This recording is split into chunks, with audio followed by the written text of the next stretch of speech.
अचानक हृदयघात के प्रति भारत की प्रतिक्रिया को बदलने के लिए अभूतपूर्व आंदोलन। भारत का पहला CPR app revive CPR app launch किया गया, जो वास्तविक समय में आसपास के 8 स्थानों की जानकारी देता है। भारत में हर साल 15 लाख से ज्यादा लोग अचानक हृदयघात के कारण अपनी जान गंवा देते हैं और हाल के दिनों में कई लोगों ने स्का के दौरान अचानक हृदयघात स्का के कारण अपनी जान गंवाई है। सीपीआर के जरिए समय पर हस्तक्षेप जीवन और मृत्यु के बीच अंतर ला सकता है। भारत के पहले सीपीआर केंद्रित mobile application revive CPR app के लॉन्च के साथ आज आपातकालीन स्वास्थ्य सेवा में एक अभूतपूर्व कदम उठाया गया।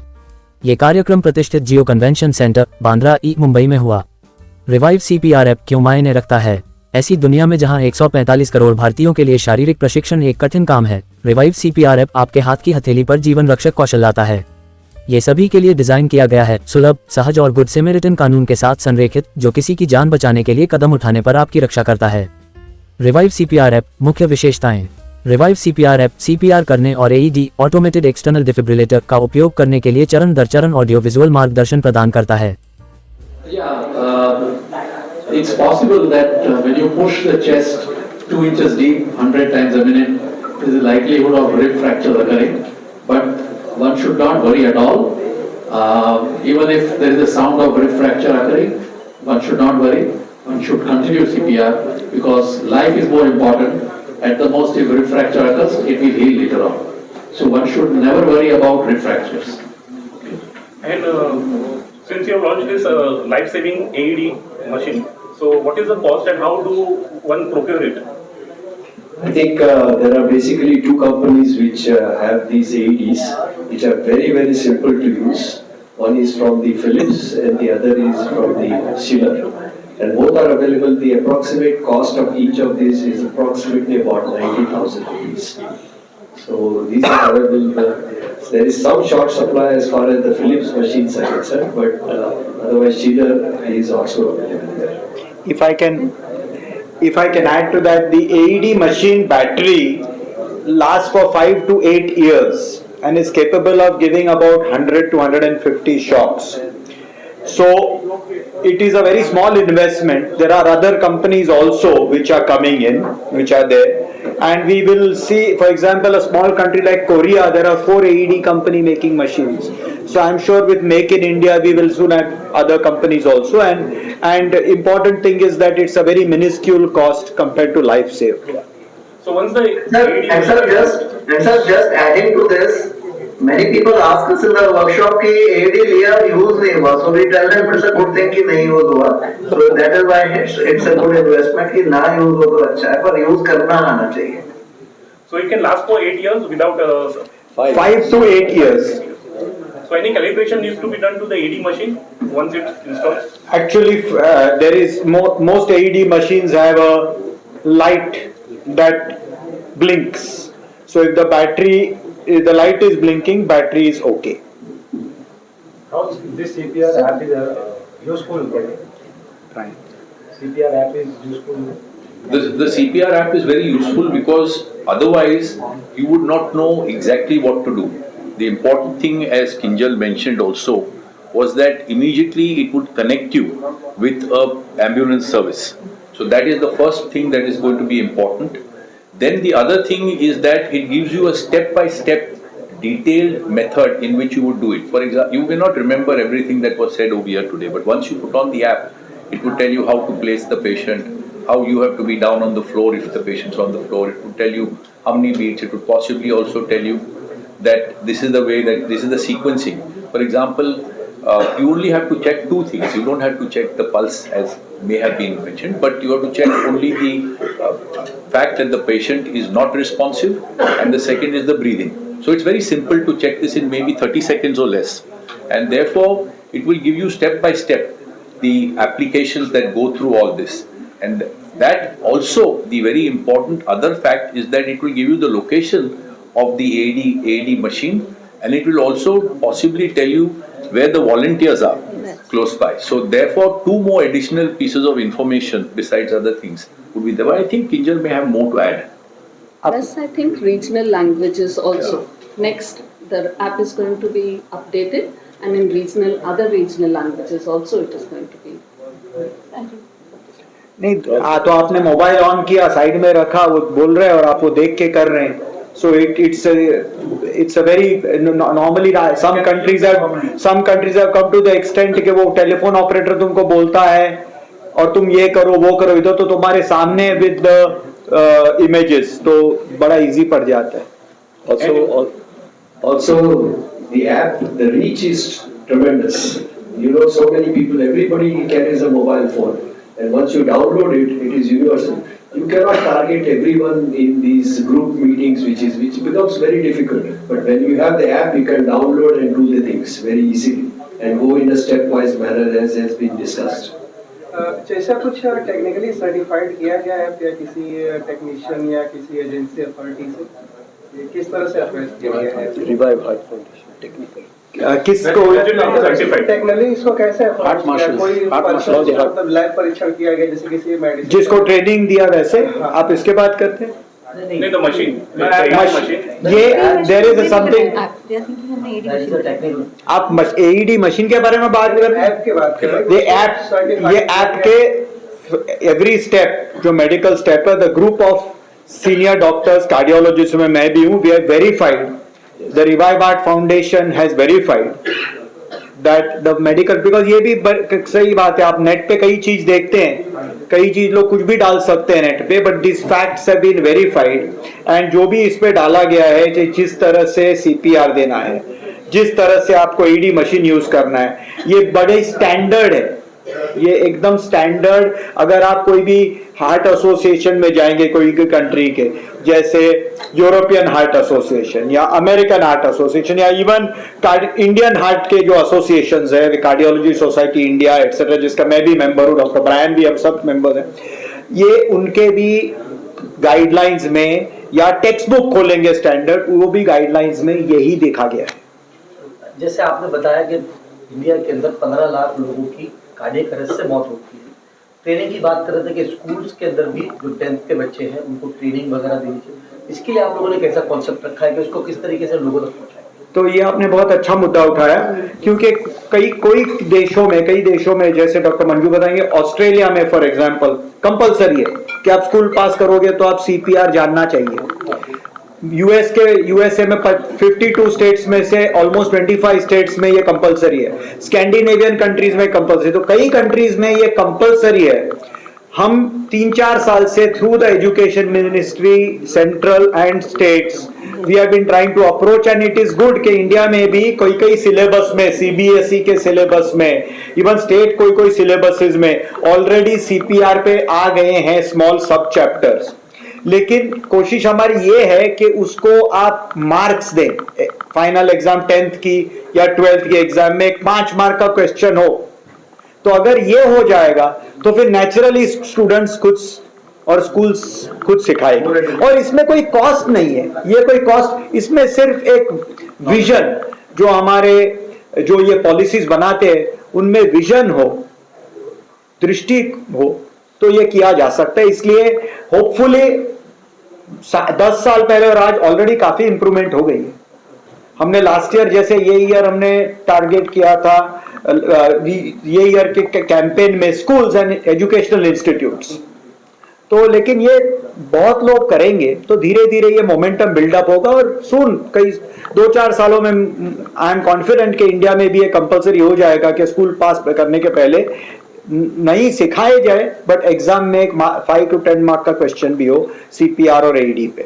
जैसे बड़े बड़े स्टेशंस में ऐसे कैंपेन पे एक वीडियो बना के देना कि जैसे गाड़ी में टर्मिनल में वगैरह, ऐसे आपका कोई है? या तो हम लोग जो हमने अबाउट 32 स्टेशन पे लगाए हैं, तो now we are going to talk to the higher authorities railways के. रेलवेज में आप देखेंगे डिब्बों में वो इलेक्ट्रॉनिक आता है मैसेजेस, नेक्स्ट स्टेशन ये आने वाला है, ये वगैरह. सो वहाँ every compartment can have that. And plus आप जो बता रहे हैं, थोड़ा videos on the TV screen can be shown, तो ये भी होगा. इसका कॉस्ट कितना आता है? मशीन का जो कॉस्ट है, अगर एक आम इंसान को रीच करना है सोसाइटीज वगैरह में, उसका कॉस्ट कितना आएगा? 90,000 1 लाख. एक सवाल है, जैसे यूपी जो है बेसिकली वहाँ पर सबसे ज्यादा आबादी है और वहाँ पर ग्रामीण इलाके ज्यादा है, तो ग्रामीण इलाके में अगर कार्डियक की बात करें, शहरों के अंदर तो ठीक है कि शहरों के अंदर लोगों का अवेयरनेस होती है, तमाम चीज होता है, तो ग्रामीण इलाकों में जैसे यूपी, बिहार, इन ग्रामीण इलाकों में आप लोग कैसे रीच करेंगे और किस तरीके से प्रोग्राम आगे बढ़ेगा? Aditya is there. I think he's Aditya has been. So I don't think Dr. Kapoor has heard the question, but let me answer on his behalf. Okay. हम महाराष्ट्र में भी और यूपी में भी काफी ऐसे इलाकों में काम कर रहे हैं जहाँ पे कोई इंग्लिश नहीं बोलता, कोई शायद हिंदी भी नहीं बोलते, सब लोकल लैंग्वेजेस चलती हैं। हमारे पास एक सर्वाइवल स्टोरी ऐसी भी है जो एक लिटरली तबेले में किसी ने कार्डियक अरेस्ट एक्सपीरियंस किया, किसी ने उनको विटनेस किया और सीपीआर दिया। सीपीआर हम छत्तीसगढ़ के गांव में जहाँ पे लोग सीड्स कलेक्ट करने जाते हैं, साल सीड्स, हमने वहाँ पे भी एक कैंपेन किया था। जब यहाँ से हमने वीडियो पे उन्हें सिखाया, वहाँ एक ट्रांसलेटर था, उन्होंने वहाँ पे उन्हें ट्रांसलेट करके बता दिया।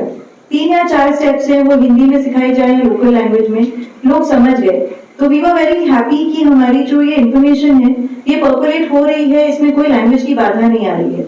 विजयवाड़ा में भी एक सेशन हुआ था जो एकदम local very very uneducated population, लेकिन वो समझ सके, और जब उनसे हमने पूछा कि आपको समझ में आया कि हम क्या बोल रहे हैं, वो समझ गए थे।